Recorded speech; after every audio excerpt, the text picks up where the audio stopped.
see the way they hate. And I know better than to listen to the people who are calling us slaves. I can feel the sunlight shining. Well, good morning, everyone. My name is Brian, and today is Tuesday, April 23rd, 2024, and this is episode 682 of the Lost Project podcast, and it's titled New Racetrack. I'll be chatting about our new racetrack outside, string versus blade on the Weed Eater, and is this the best we have? And a little bit more. Good morning. Let's check out who's in the live chat, see who's hanging out in the coffee crew.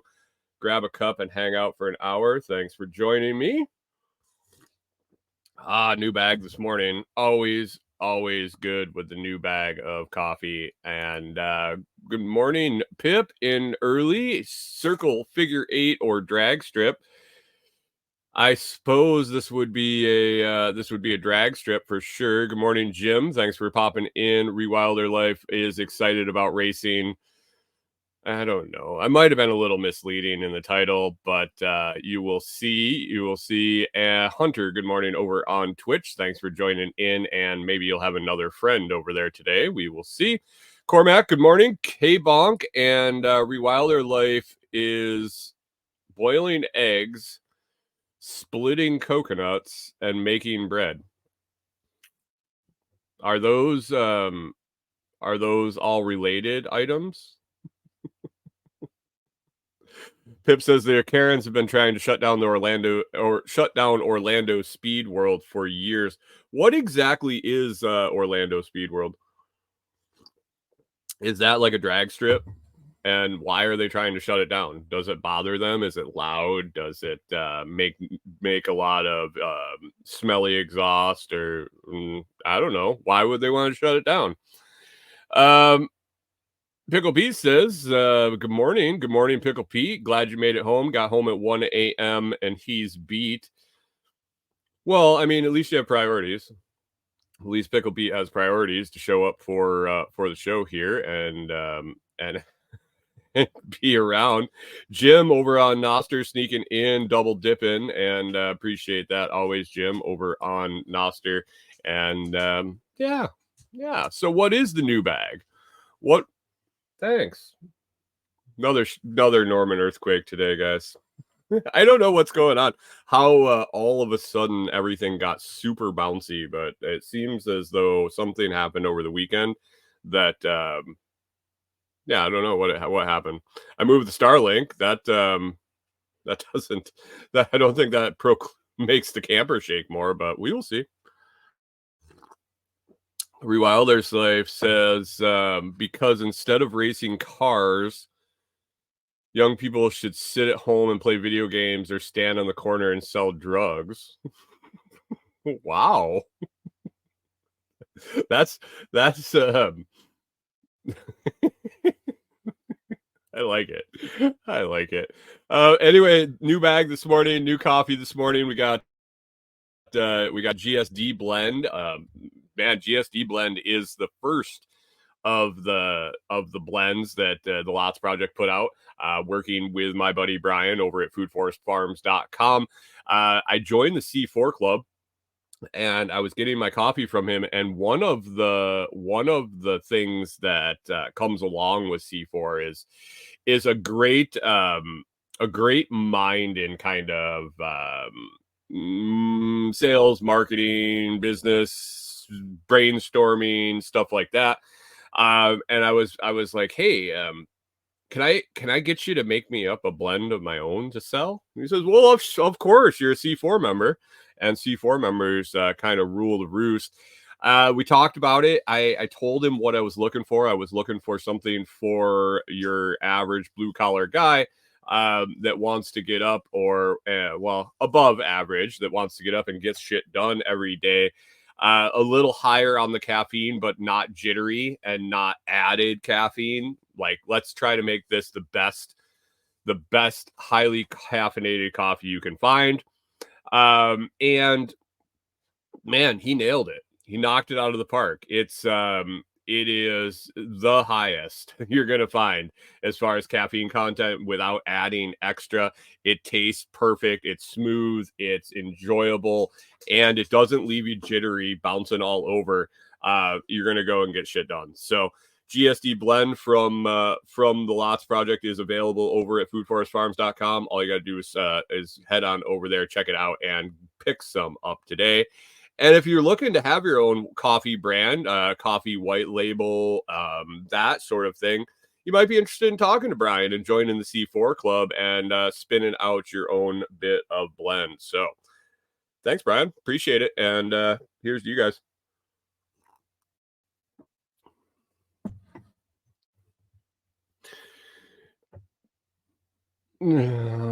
Pip says Orlando Speed World has a drag, a drift, a circle track, a school bus racing.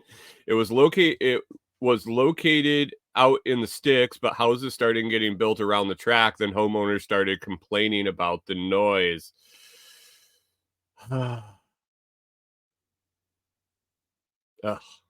That's wow. That's weird. That's weird. That's weird. Rewilder Life says she's so tired of the Karens. We've lost tons of riding trails because of them. Yeah. Yeah.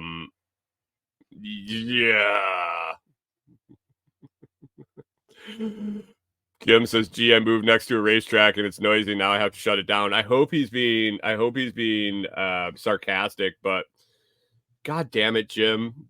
Stop standing on your yard and shaking your hand at the track, yelling, "Get off my lawn!"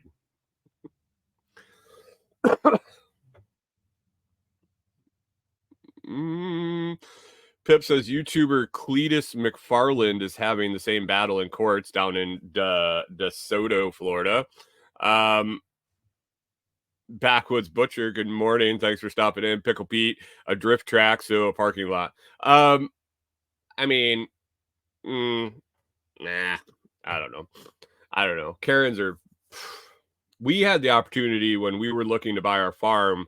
We were looking far and wide. Our budget wasn't ideal for what we wanted, and we knew we were going to have to settle. Like Jack Spirko says, everybody settles. And so we were looking at some acreage with some really crappy houses on them. We were looking at some smaller acreage with some better houses on them. It was a lot of driving well over the countryside to find what we could afford. And one of the things we looked at was this modular home on. It was a pretty cool property. It really, I don't think it would have been very functional for what we wanted to do, but it was right next to a dirt track, like legit. You could see it from the backyard, and I was like, well, we have two choices. We can either not buy this house or we can become dirt track fans, and we can go there every single Friday and Saturday night when they're open, because there would be no avoiding the noise coming from it. And so Corey and I looked at each other and we're like, I don't know if we really want to become race fans that much. Hunter says dirt tracks are fun. Dirt tracks are fun every once in a while.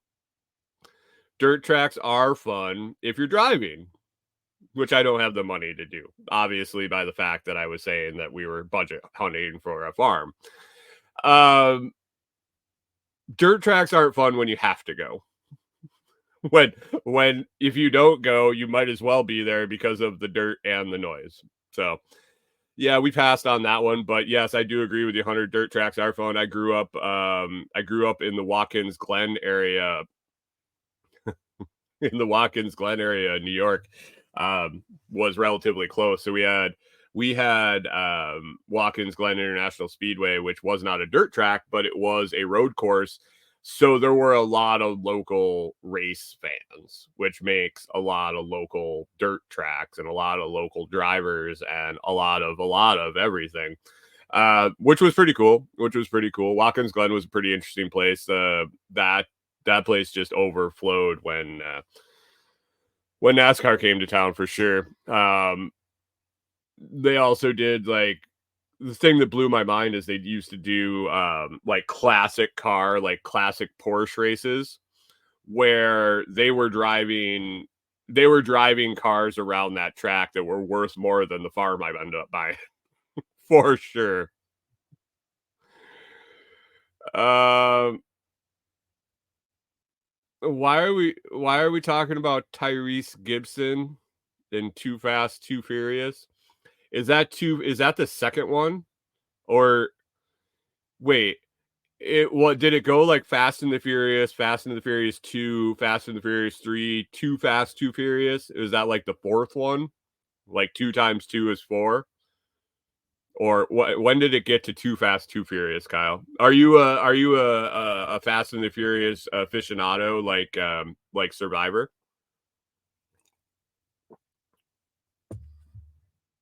That yes. Yes. He's the guy that answers yes to the or question. Ronald Life says, my nephew races ATVs and his family has a racetrack in mid Michigan. I can't wait to go watch. Oh, back with Butcher said he lived at the racetrack. Was he homeless like me?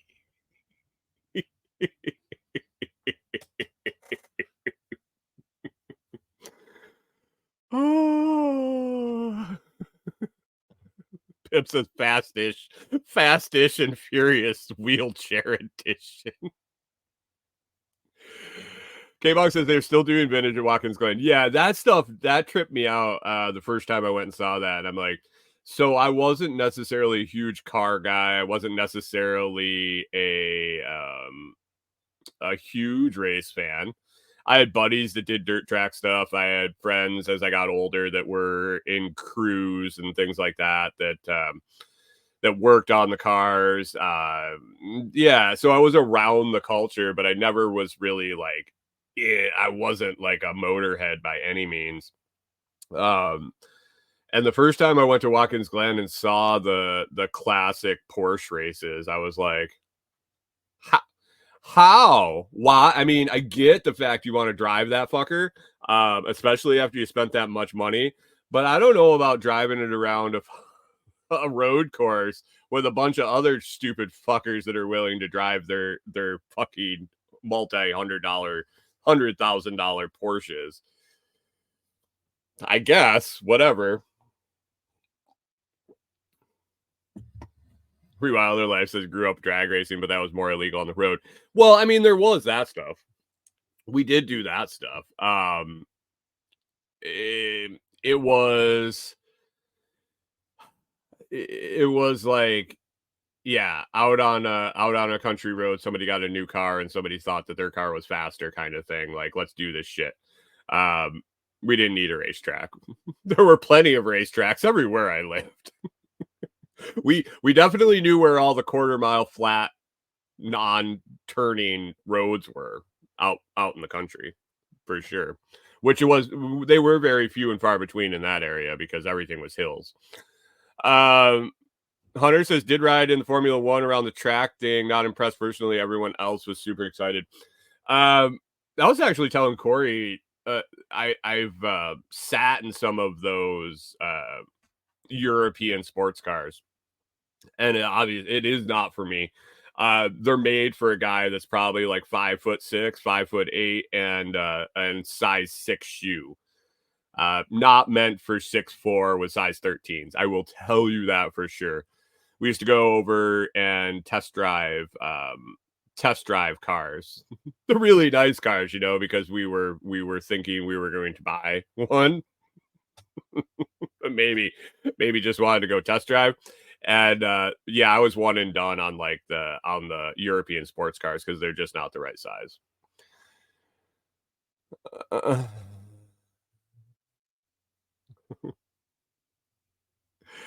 Backwards Butcher says I was riveting body panels on my stepdad's race car an hour before prom. Did you take the race car to prom? Because that would be better.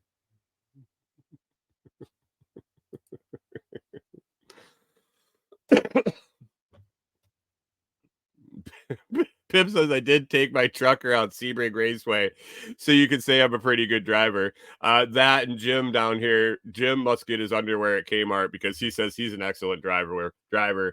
Is that on the driveway on Sundays, Jim? Is it only on the driveways on Sundays? Jesus. Anyway, let's talk about my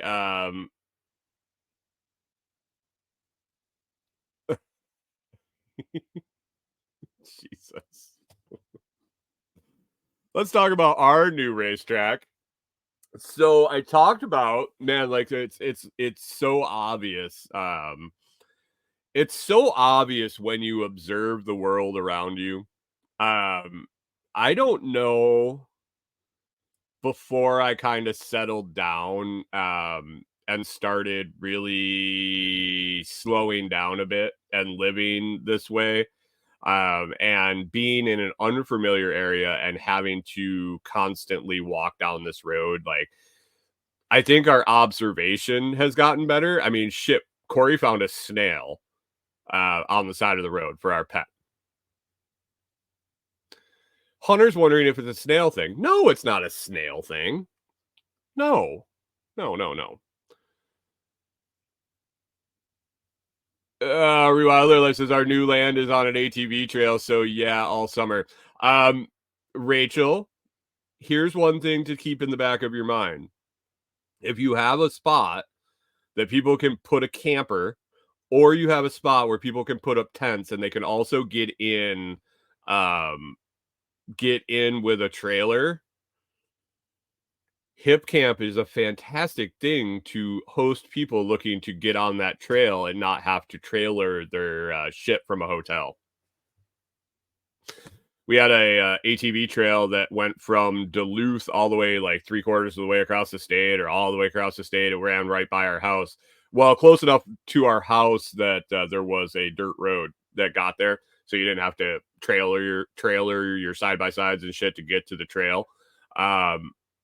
We didn't put 2 and 2 together till right before we left, but yeah, as soon as I listed it for that, somebody booked it and pulled their camper back there with their side by side, and they were so excited that they could just drive to the trail and spend all day there and then drive back and camp. So another thing.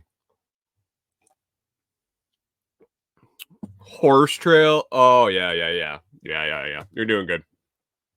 Anyway, we started observing quite a bit, and a few weeks ago, must not have been a few weeks ago. It was last week. Today's Tuesday, so yeah, last week, they started marking up the road out here a little bit. Some spray paint, some random markings, and then we started wondering what was going on, what they were going to do. The last time they did this, they installed fiber. So they ran the fiber on the side, and then all the markings on the road were kind of like where the pedestals were and things like that, where the connections were, where the fuse points were, all sorts of fun stuff. So last week they started marking the road, and Corey and I were like, I wonder what it is. I wonder what they're doing. And a few days later, they came by with the grader. I told you guys that it looked like we were going to be getting road construction, and they graded off the sides. And oh shit! I'll have to hold on a second, guys. I got to star these to come back to them.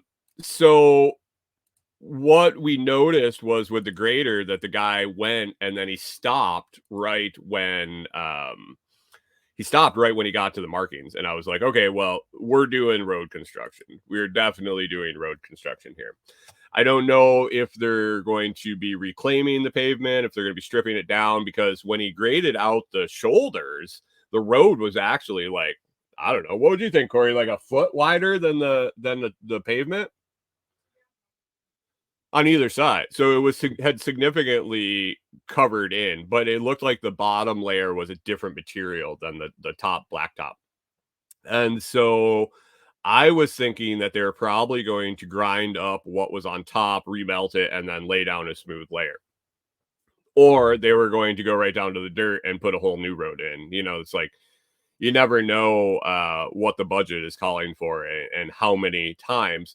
because it always seems like they'll re-top it 3 or 4 times and then take the whole thing out and start again. And since we've only been here a year, I have no idea how long it's been. The road was definitely in rough shape.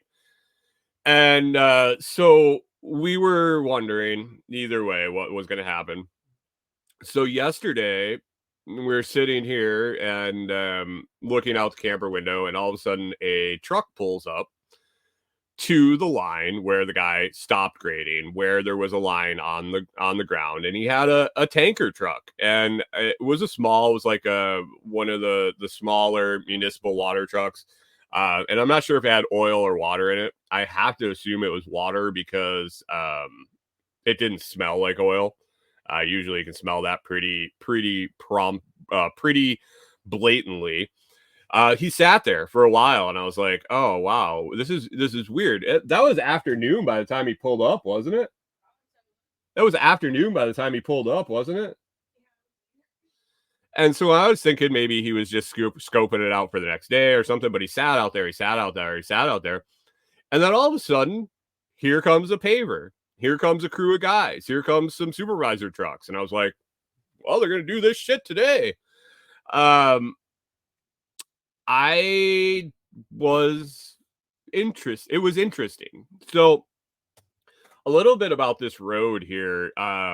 It is, I would say, if you wanted to get from this general area, and general area being maybe like a 6-mile circle, 6-mile radius, so 12-mile circle.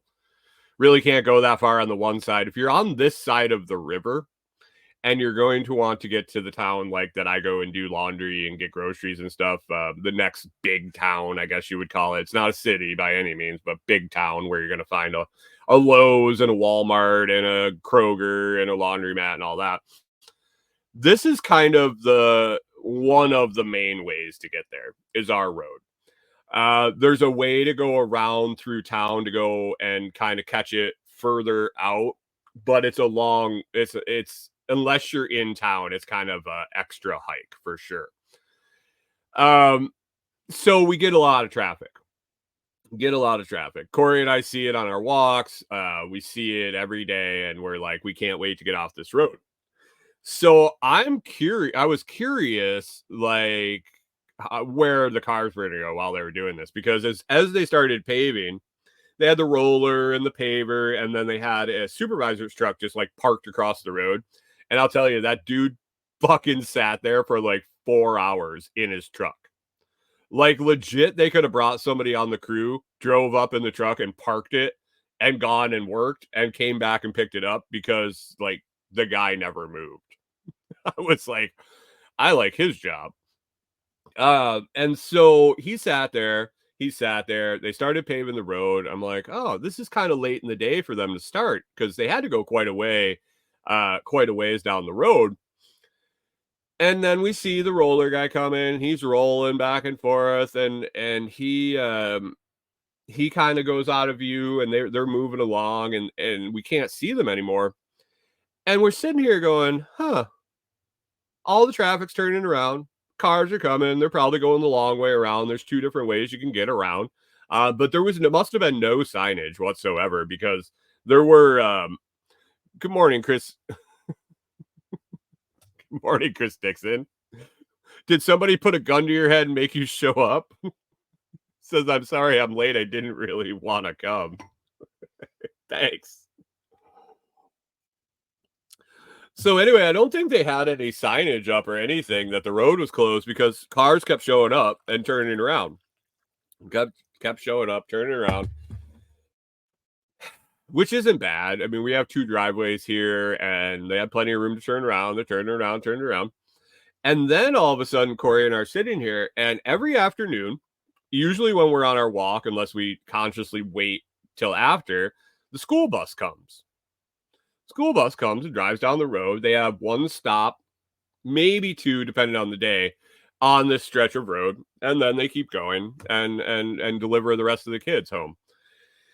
And so the school bus comes rolling up, and Corey and I are like, uh-oh, what are they going to do? What are they going to do? And legit, the one stop they have every day is 2 houses down from us. Like a large lot, an extra large lot, and then the next lot is where the bus drops every day. And I'm like, oh shit, are they gonna make the kids walk? Because they were within walking distance. They were 2 houses away from where they were. I guess it's 3 if you count the house across the street. It'd be 3 houses away. And so the bus sits there, and she's like, guy gets out of the truck. They're like kind of jawing back and forth, and what's gonna happen here? And then the bus turns around and leaves. And I'm like, how are they going to get the kids home? It's not like she could go around the other direction and come in the other way. They were paving that direction. So I had to assume that it was blocked that way. And I'm just thinking to myself, what is going to happen here? So she turns around, leaves. No, she didn't drop the kids off. She was still there, or still on the bus, and she leaves, and we're sitting there waiting, and some more cars come, and this and that, and all of a sudden, another supervisor truck rolls up with the bus again. It'd probably been like 10 minutes, maybe a little more. And then we're sitting here, and the guy gets out, of the truck and goes over to the guy that was blocking the road, and he's like, just gotta go there, like they were like explaining. I think she went and like got the guy's supervisor or something. It was like, I gotta let these kids get home. Like, I don't know where she went for a while, but all of a sudden she was back with the guy's boss. They move everything. They let her roll down to the street, and then she must have turned around in the people's driveway, and she came back this way. So hopefully she didn't have any of the rest of the kids. Hopefully she didn't have any of the rest of the kids on the bus. But I was like, how does this municipality, and maybe it was county, because I saw on Facebook later that somebody was taking pictures of I think it's my neighbor, was taking pictures of the equipment saying, well, good to see the county tax dollars hard at work. I was like, all right, maybe this is the county road. But how is there not a forethought from anyone, that we might be shutting this road down, and there might be a school bus? There might be, something, an ambulance. Do we not notify critical infrastructure systems when we're going to do something like this, when we're going to shut down a major artery, major as it gets around here, I guess?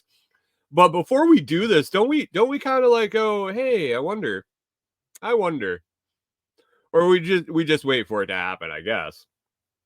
I don't know. I would have thought that it would have been something they would have thought through. But anyway, it looks like the kids got delivered, no problem, and the bus was back. And it looks as though Corey was out this morning. We didn't want to go walk the dogs down the road last night, right after they got done. But it looks like it was a one and done. It looks like we're not going to have to deal with any road construction with the dogs, which we were not looking forward to, because they would definitely have had it. It wasn't going to be fun. But now the road's there. Corey said it's quite a bit higher. It looks like they probably put a pretty decent cap on it, and probably push it down the road for another 5 to 10 years till they have to do it again. But I'm kind of upset. I am a little upset.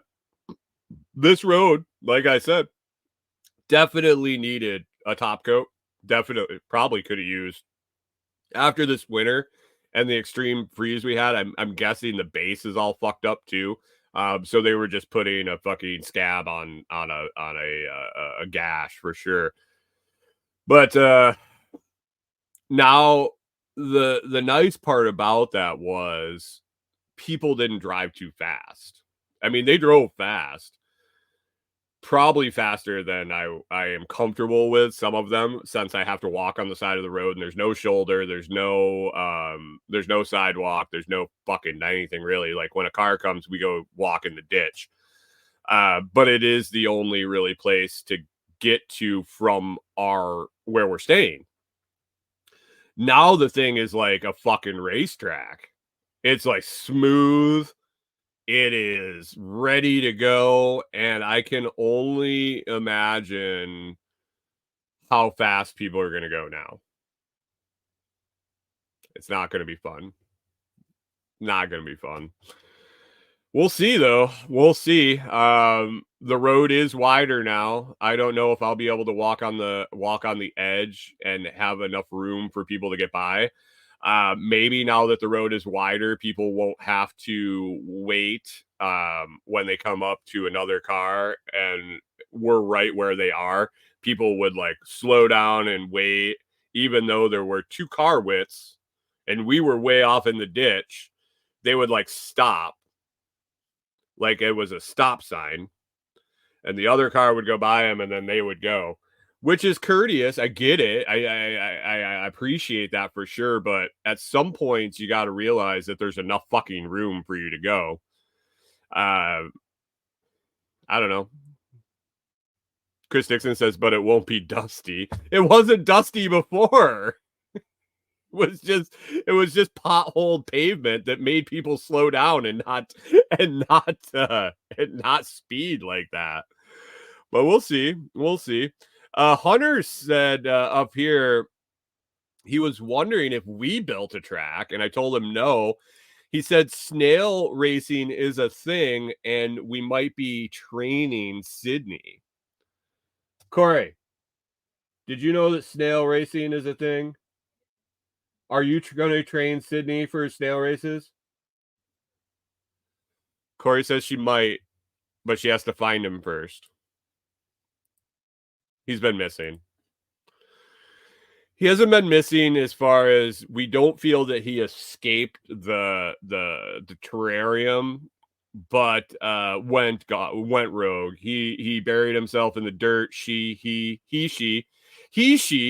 buried himself in the dirt, maybe having eggs, maybe fucking himself and then having eggs, because he's a hermaphrodite. So that is definitely a possibility. I'm pretty sure that's what hermaphrodite means, is you have both. Hey, Digger, welcome to the show.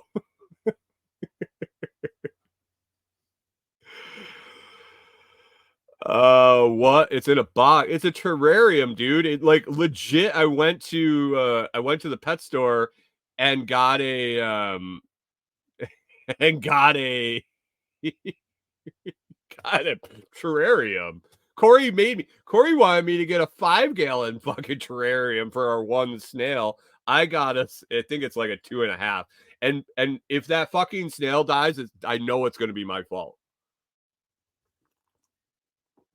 Rewilder Life says, "Oh no, Brian's using gender neutral words." I don't think hermaphrodite and he/she is an LGBTQRY acceptable term, Rachel. I'm pretty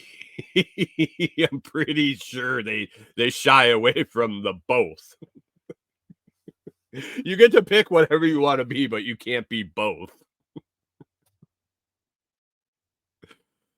Oh man. Chris Dixon says it's like our county bridges. Our county bridges. They're wide enough for two, but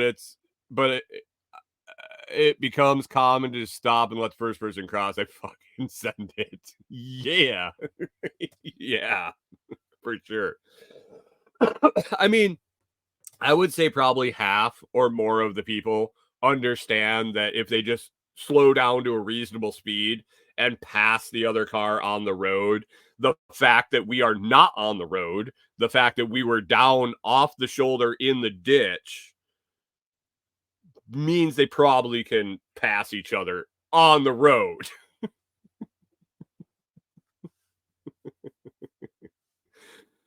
Rewilder Life says I should be quiet and not let Corey know that I should get a body double. I don't know. Like, I've looked for snails now. Since Corey found one, I've looked pretty consistently and not found anything. I don't know. I don't know. I think Sydney is probably my hope.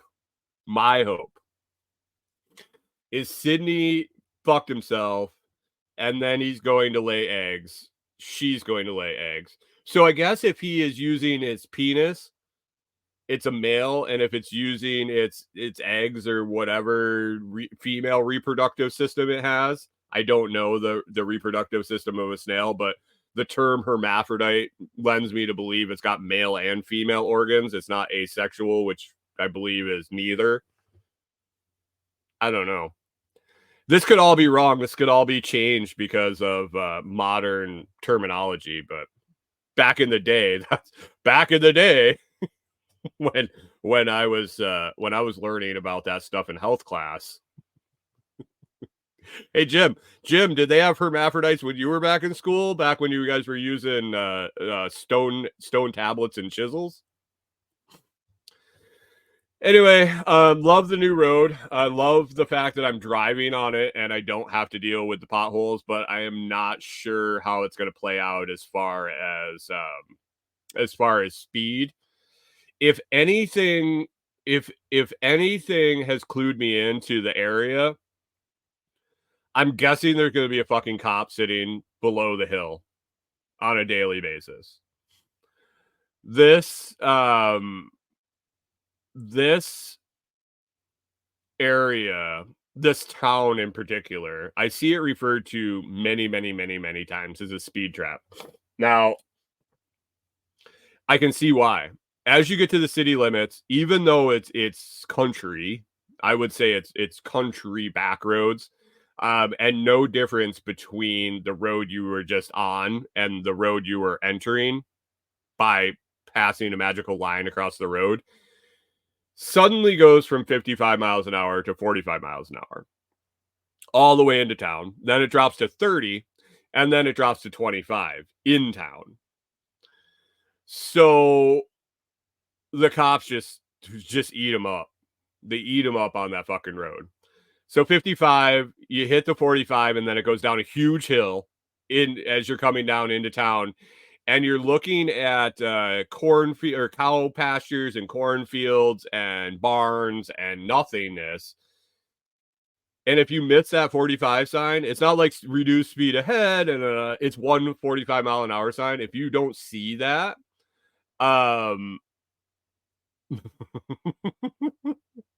if you don't see that sign, you're absolutely screwed. Because even if you were going 55 and you hit that hill, you're going to accelerate.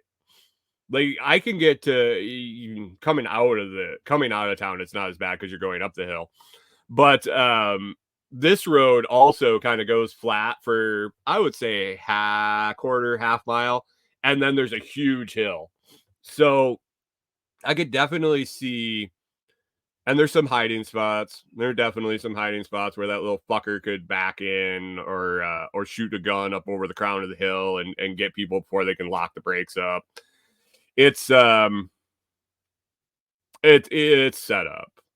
I would not be surprised if they're even out there today. Pip says, meanwhile, the cops are heavy breathing. Get your pens sharpened up, boys. We're going to be writing tickets left and right out here. I don't even know what speed limit is on this road. Believe it's 45 or 55 or something. I go like 30, so. Sorry, guys. I'm congested. Pollen or something. Rewilder Life said, did you try calling it? Maybe it will come to slithering to its name. Chris Dixon says, Brian on the floor calling, Sydney, here's Sydney. And the snail's like, dude, I fucking heard you. Give a snail a minute. They're actually kind of fast. Jim brings up an interesting point. Jim thinks Cynthia doesn't like being called Sydney.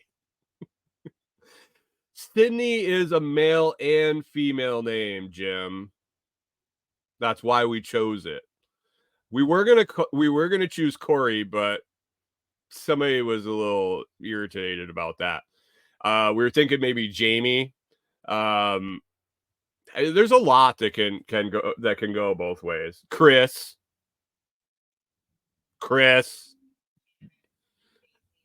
Stacy, what?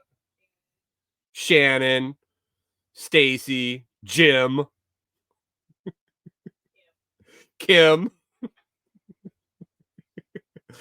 Pickle Pete says Pat. I'm hoping we have babies so we can just have a bunch of fucking hermaphrodites running around. And so if you got a bunch of hermaphrodites and they're used to doing themselves, do they actually like hook up and make pairs? Speaking of Pat, and it's Pat. Thanks, Chris. It's Pat. I saw a throwback to they were talking about Pat from Saturday Night Live. And can you imagine? I mean, a lot of people in this audience are old enough to remember Pat. A lot of you might not be. I'm not. I don't check IDs at the door, even though I probably should. Welcome to the show. Fuck it all. But Pat, if you don't know, Pat on Saturday Night Live was ambiguous, to say the least. No one was really sure. Sorry. No one was really sure if Pat was a man or a woman. There were signs, and then they would just do something else the other way. They were blatantly playing on that. And I can only imagine if Pat was on Saturday Night Live this weekend. I'm curious what would happen. We should write a writing campaign to get Pat back on Saturday Night Live. If you don't know who Pat is, definitely go YouTube and search after the show, of course. YouTube and search It's Pat Saturday Night Live. I guess it would probably been early 90s, late 80s. Early 90s? Probably. Way back in the 1900s. When people were evil and they didn't care what people thought their gender was. Guys, I just want to let you know with the Bitcoin halving happening over the weekend, the Pat needs to be on The View. I'm pretty sure that's the sound Pat made. Pip says someone needs to remake Blazing Saddles in the most offensive way possible. I'm not sure Blazing Saddles could get more offensive because they literally made fun of everyone. My old man my old man saw that in the theater. And I grew up around Blazing Saddles, and the beauty of Mel Brooks is he didn't give a fuck about anything. He made fun of everyone and had the people that they were trashing on were making fun of the people right back in the movie. Yeah, I think it would be fantastic. I think you could get like Dave Chappelle could play the black guy. I can't remember what his name was. And then he was definitely equal opportunity offender, Pip. Who could play the sheriff? Man, what was his name?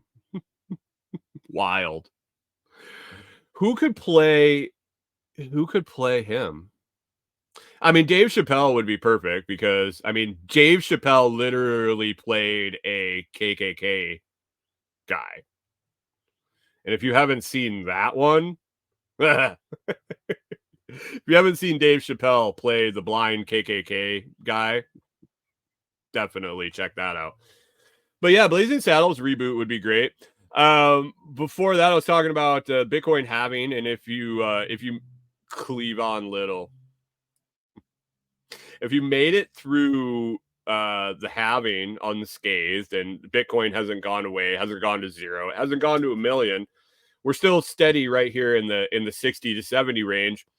What a great time to get it all rolled into a Blockstream Jade that I've talked about. You can find Chris Rock could play the white guy.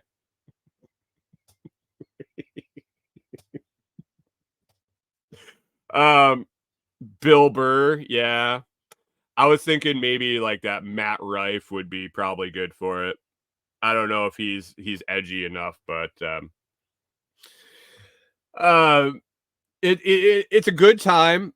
Fees are going to go up, guys. Fees are up a little bit. Fees are really going to go up in the future. So if you want to consolidate your stacks that you're just holding forever in 16 different wallets, maybe pick up a Blockstream Jade. You can get a discount at the website at thelotsproject.com under recommended products. But when you get it on that Jade, you're going to get a seed phrase, just like everything else. Every wallet you get, you're going to get your 12 or 24 word seed phrase, and you're going to write it on a notebook, and you're going to put it in your safe, and you're going to feel all safe and secure. And then your house is going to burn down, and your fire safe that you thought was rated to withstand it isn't going to withstand it, and your seed phrase is going to be gone. And God forbid your phone was in there in the fire and you had to jump out and you didn't take your phone, and all your Bitcoin now is in the ether because you don't have your seed phrase. Yes, I know some people go the extra mile to make extra copies and throw them across the country or to other people or relatives or this or that. But how nice would it be to have them stamped into titanium? Yeah, talking Stampseed. Stampseed.com is a pretty cool site that I'm working with now. I'm doing some content with them. I showed you guys the Bitcoin stamp that they sent me to check out. It's pretty cool, actually. Gives you the Bitcoin logo. Fees are going up. Weird. Yeah, like everybody's been telling you for months and years.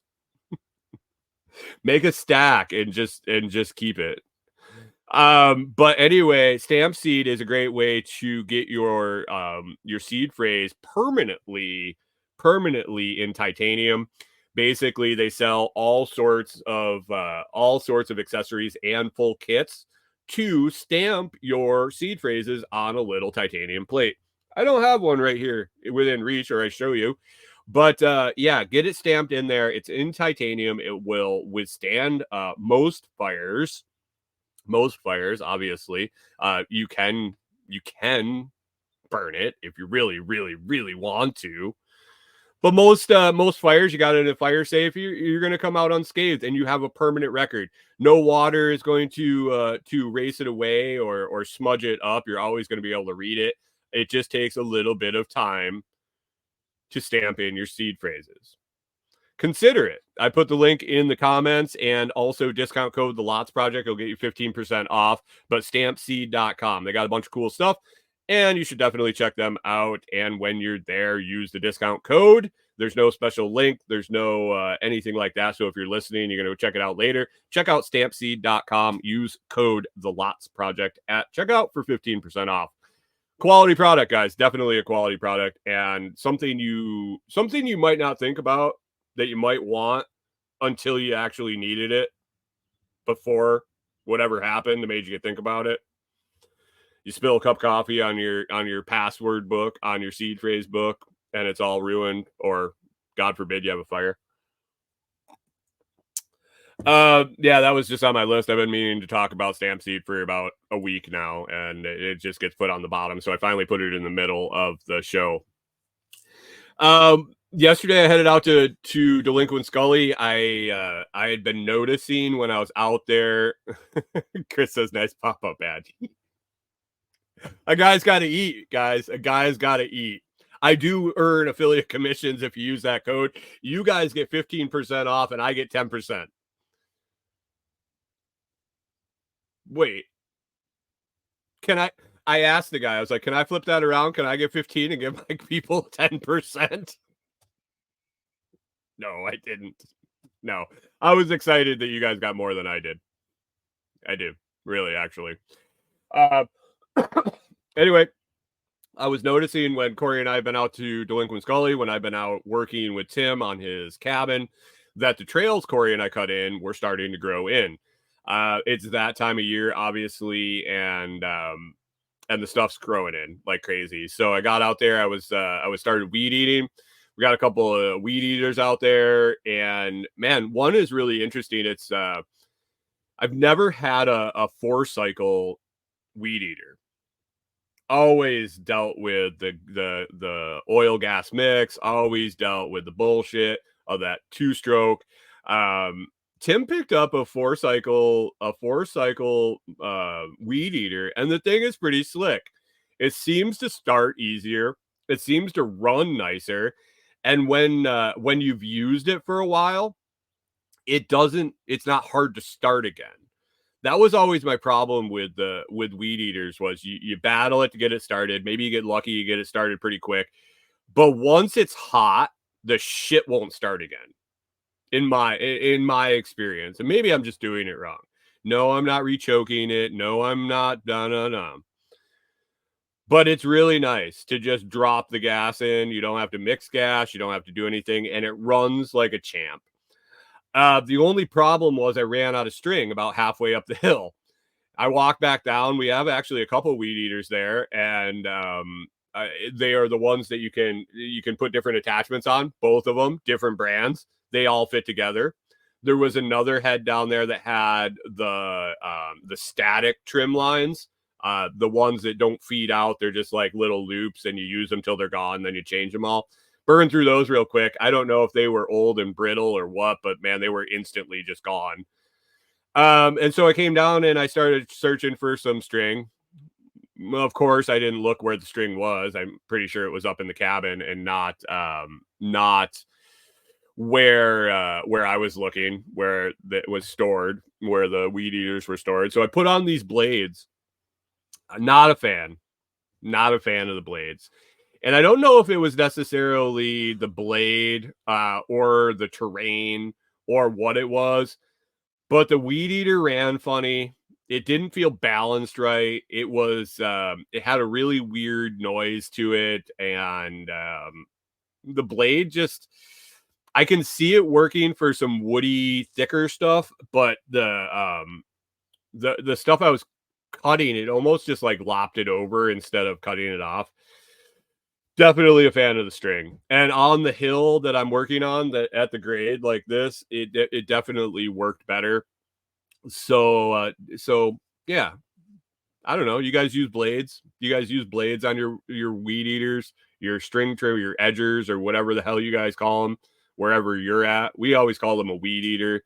I know people call them a string trimmer, but man, string trimmer would be great without the blade. I didn't like it. I didn't like the blade. So back to it after I found out that there was string somewhere else. Not sure if I'm going to get out there today or if it'll be later in the week, but the trails go pretty quick. I was hoping that keeping the growth small after Corey and I went through and hacked out the paths with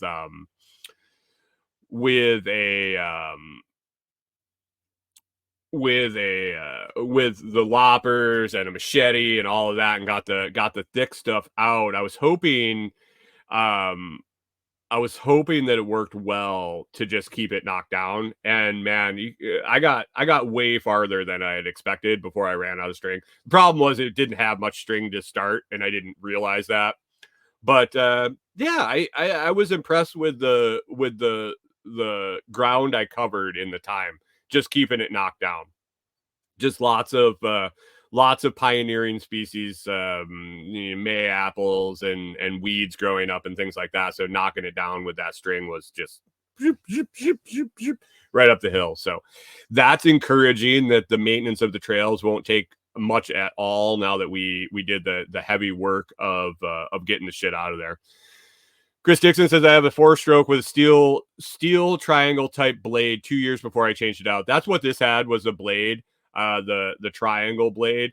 And I don't know if it just got mangled from using it near rocks or whatever, but for sure it didn't cut as well for string, or cut as well as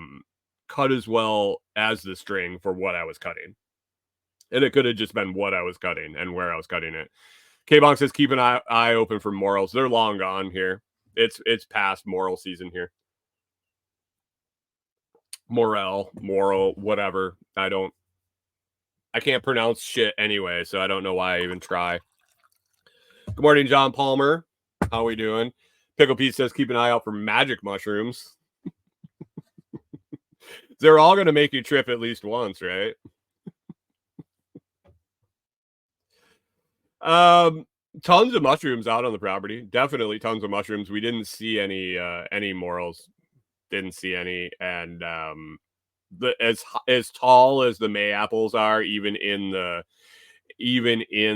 north facing slopes, I think I think we're past.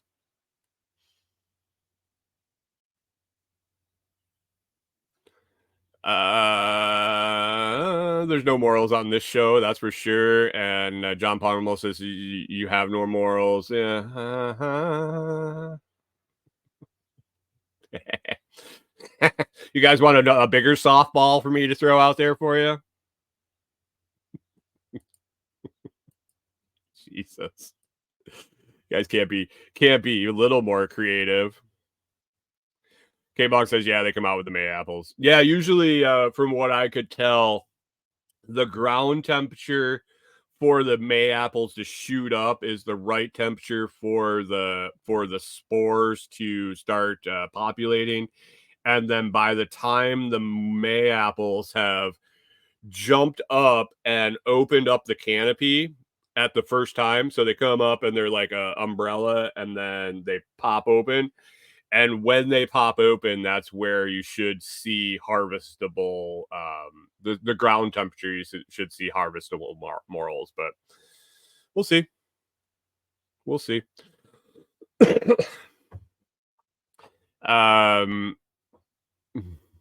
Go for it. Yeah.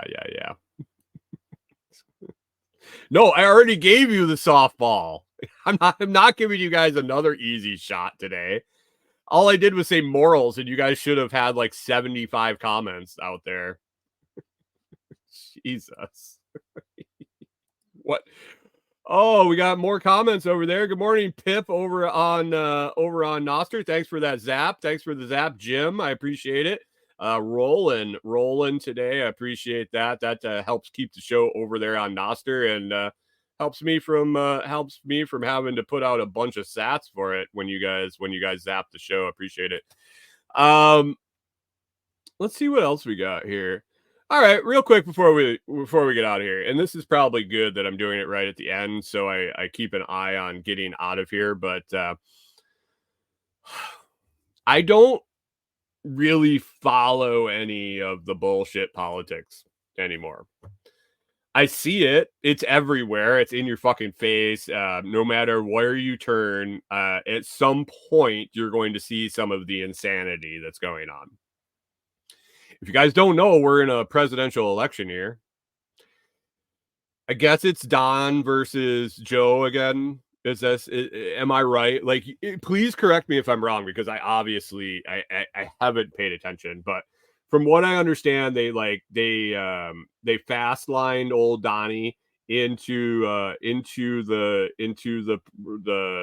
nomination for the Republicans, and they shoot in Sleepy Joe for the Democrats, right? So it's those two. It's like Trump v. Biden 2. Who can stand up this time? But anyway, I was scrolling through one of, it might have been, I think it was actually Noster, unfortunately. And somebody had, and it was a joke. it was a K-Bong says mix in RFK.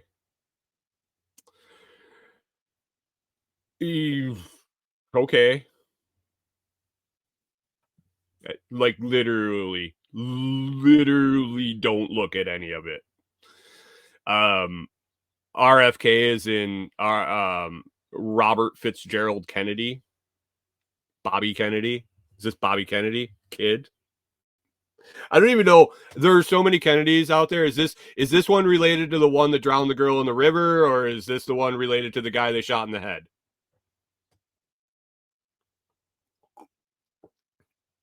Or are they all related? Weird. Anyway, up comes this shit about Biden the other day about his uncle. Like, I feel so far behind because I don't look at any of it, and then I see it, I'm like, what the fuck? And I want to talk about it, then I'm like, well, it's almost like a kid learning to read in 5th or 6th grade. He's like excited to read, but everybody else has been reading since 3rd grade.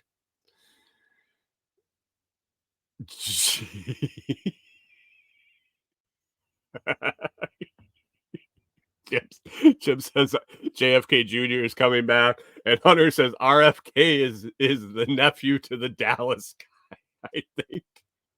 As in the dude that took his last car ride in Dallas. Is that what you're saying? Anyway, have you seen the cannibal stuff with fucking Biden? I go down this path and I'm like, so this dude literally said this shit about his uncle was in a plane crash and they never recovered the body in New Guinea because that area is populated by cannibals. And I'm like, this has got to be like an AI. This has got to be an AI press conference. But this dude was at a press conference talking about his uncle and goes on to say that most likely he was eaten by cannibals. And then a reporter asked the press secretary, the little dark girl with the weird afro thing. I don't know what her name is, but they asked her and they're like, so yeah, so there was a plane crash and we verified that the uncle was on a plane crash, but there were like 11 survivors and no one mentioned anything about eating anybody or anyone else getting eaten. And I was like, huh, interesting. And that just got me pondering, are these the best people we could find? Like you got Elon Musk with a team of people at Tesla and SpaceX and all this doing shit where they're shooting rockets into the air. They're flying up and deploying satellites and then bringing them back and landing them. We got people like engineering bridges and buildings. We have just brilliant people in this country. And the fucking best we can come up with is some dude that can't walk up a set of stairs, that can't ride a fucking bike, that talks about shit that's just gibberish, that lies about his family being killed or being eaten, I guess, by cannibals. And then you got a retread that was president. Then he lost. Like, he's the one that said he didn't like McCain because he was a fucking loser and got caught. So he lost. But now he changes his mind and losers are okay and we should elect him. These are the best fucking people we can come up with to run this country. And don't think that I think that they are actually running the country. Like, it's hyperbole, but like John Palmer says Elon wasn't born here. He can't be president. I understand he can't be president, but he's got a lot of people that work for him that were born here that are a lot fucking smarter than Joe Biden or Donald Trump. It's like Idiocracy. Like, dude, you're the smartest man in the world. You're the smartest man in the world. Have we always been this way? Has it been social media? Has it been the 24/7 cameras that have exposed this bullshit? Were the people that wrote the Constitution, and I'm not holding the Constitution up there like it's the Holy Grail, but it's a hell of a lot better than what we got going on now. Were they were those people like this? Or has it turned into Idiocracy? Where a guy goes to sleep and gets hibernated, and when he goes to sleep, he's the most average person in the world, and when he wakes up, he is the fucking smartest person in the world.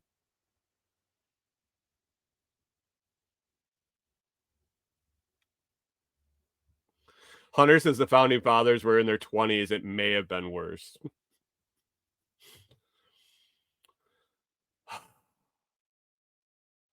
John Palmer mentioned that Elon wasn't born here. Do you guys realize that Elon Musk is an African American? I want to know if Tesla claims minority status as a business, minority owner status. I guess that's probably public, so that sends the ship for a skew. But when Elon starts shit up, is it considered a minority owned business? Because literally he is an African American. I don't ever see on the African American thing where it says you have to be black. I don't know. Does it count? Charlize Theron?